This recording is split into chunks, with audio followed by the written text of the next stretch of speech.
ঢাকার যে কোনো জায়গা থেকে লালকেল্লা যাওয়া যায়। আপনার সুবিধা মতো বাহনে লালবাগ আসতে পারবেন। ঢাকার অথবা বাংলাদেশের যে কোনো প্রান্ত থেকে Dhaka new market, Nilkhet, Shahbag, TSG অথবা আজিমপুর এসে রিকশায় করে যেতে পারবেন লালবাগ কেল্লায়।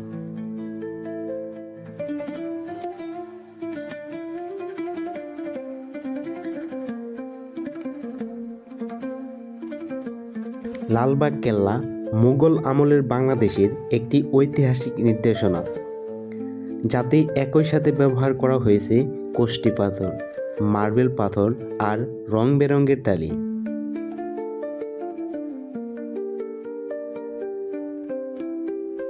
আসলে এর নামকরণ করা হয়েছে এলাকার উপর ভিত্তি করে, তবে প্রথমে এর নাম ছিল সম্পূর্ণ ভিন্ন, যাতে এলাকার কোনো প্রভাব ছিল না।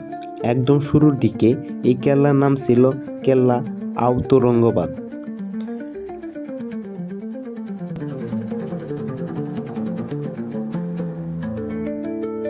এই ভবনটি মুঘল সুবেদার শায়েস্তা খানের প্রিয় কন্যা পরি বিবির সমাধি নামে পরিচিত।